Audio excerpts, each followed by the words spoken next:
Viete, pri naozaj vážnom úraze nerozhoduje len rýchlosť sanitky. Rozhoduje celý systém za ňou. Systém, ktorý musí presne a bez zaváhania vedieť, kam pacienta čo najrýchlejšie poslať. A presne o tom si dnes povieme. Pozrieme sa na to, ako na Slovensku funguje táto prepracovaná sieť starostlivosti o pacientov s polytraumou a ako tento reťazec bleskových rozhodnutí doslova znamená rozdiel medzi životom a smrťou. Tak a teraz jedno kľúčové číslo. 60 minút. Zapamätajme si ho, pretože v urgentnej medicíne je to tak trochu magická hranica a má aj svoje meno. Hovorí sa jej zlatá hodina. Je to vlastne to kritické okno od momentu úrazu až po stôl na operačnej sále. A teraz pozor, podľa štúdií, ak sa tento limit stihne, šanca na prežitie môže byť až neuveriteľných 85%. Celý ten systém, o ktorom sa dnes bavíme, je vlastne postavený na jedinom cieli. Nepremárniť z tejto hodiny ani jedinú sekundu. No a prečo je ten čas tak strašne dôležitý? Lebo tu sa nebavíme o nejakej jednoduchej zlomenine ruky. Hovoríme o polytraume. To je stav, kedy je telo, laicky povedané, zasiahnuté na viacerých frontoch naraz. Predstavme si napríklad poranenie hlavy a k tomu ešte aj vnútorné krvácanie do brucha. To je presne tá kombinácia, ktorá priamo ohrozuje život. A čo je na tom celom naozaj vážne, je fakt, že práve úrazy sú hlavnou príčinou smrti u ľudí v produktívnom veku, teda do 40-ky. Takže každý jeden zachránený život tu má okrem toho ľudského rozmeru aj obrovský spoločenský a áno, aj ekonomický význam. Dobre, poďme teda na začiatok celého príbehu, ako to vlastne štartuje. Všetko, ale naozaj všetko, sa začína priamo na mieste nehody. A tu prichádzajú na scénu záchranári a ich bleskové rozhodnutia. Skúsme sa teraz na chvíľu zastaviť. Jediná minúta. Presne toľko času má záchranár na to, aby zhodnotil stav zraneného a zaradil ho podľa závažnosti. V tomto momente sa pozor, nelieči. Robia sa len tie úplne najnevyhnutnejšie úkony, aby človek prežil. Ten tlak musí byť neuveriteľný a bez dokonale zvládnutých postupov by to jednoducho nešlo. A presne preto existuje ďalšie pravidlo. Hovorí sa mu platinových 10 minút. Čo to znamená? Cieľ je jasný. Pacienta na mieste stabilizovať len natoľko, aby zvládol prevoz a do 10 minút byť na ceste preč. Všetko ostatné, napríklad nejaká fixácia menej vážnej zlomeniny, to všetko sa rieši až za jazdy v sanitke. Tu si musíme ale ujasniť jednu vec. Sú tu vlastne dva rôzne prístupy. Predstavme si hromadné nešťastie, napríklad haváriu autobusu. Tam sa používa metóda START. Jej cieľom je zachrániť čo najviac ľudí, aj za cenu, že nie každý dostane 100% starostlivosť. Ale potom je tu prípad jedného pacienta s polytraumou a tam sa používa niečo, čomu sa hovorí trauma triáž. A tá je zameraná na to, aby sa optimalizovala starostlivosť presne pre tohto jedného konkrétneho človeka. No a o tej si teraz povieme viac. No a sme pri jadre veci. Ako vlastne ten záchranár vie, či je to vysoké alebo stredné riziko? Podľa čoho sa rozhoduje? Jednoducho, číta presne dané varovné signály.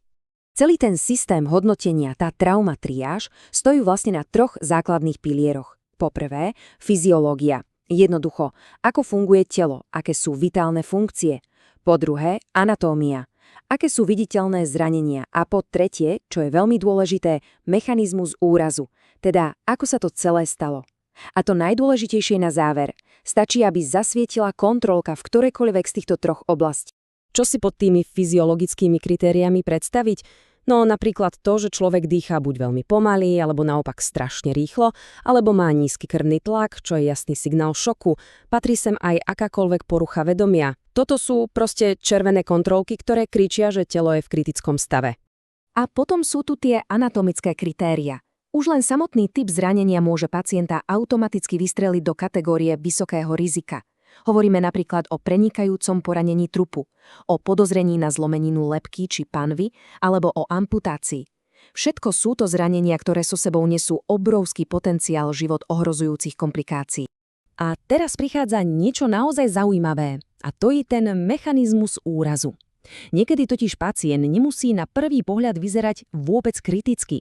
Ale už len to, ako sa nehoda stala, ho automaticky radí do stredného rizika. Pád z výšky viac ako 3 metre, vymrštenie z vozidla, alebo dokonca to, že spolujazdec nehodu neprežil. To všetko sú silné varovné signály, že v tele sa môžu skrývať veľmi vážne, aj keď zatiaľ neviditeľné poranenia. A toto je ten úplne najdôležitejší princíp celého triedenia na mieste. Naozaj stačí jediný pozitívny nález z ktorejkoľvek z tých kategórií, čo sme si ukázali a okamžite sa spúšťa špeciálny transportný protokol. Ten systém je zámerne nastavený veľmi citlivo. Prečo? Aby sa náhodou nepodcenil žiadny potenciálne vážny úraz. Dobre, takže pacienta máme zatriedeného. A teraz tá kľúčová otázka. Kam ho vlastne vezú? Tu totiž platí jedna veľmi dôležitá zásada. Najbližšia nemocnica nemusí byť vždy tá najlepšia. Všetko závisí od úrovni rizika. Ten algoritmus je vlastne úplne jasný. Ak je pacient vyhodnotený ako vysokorizikový, tak smeruje do najbližšieho špecializovaného centra, ktoré je pripravené na tie úplne najťažšie úrazy. Ak je riziko len stredné, transportuje sa do najbližšej nemocnice, ktorá je zaradená do siete pre závažné úrazy. A práve táto sieť je absolútne kľúčová. Zabezpečuje totiž, že pacient neskončí náhodou niekde, kde na neho jednoducho nemajú kapacity. A takto nejako vyzerá táto sieť u nás na Slovensku. Sú to vybrané špecializované nemocnice naprieč celou krajinou od Bratislavy až po Košice a sú personálne aj technicky pripravené zvládnuť tie najťažšie stavy.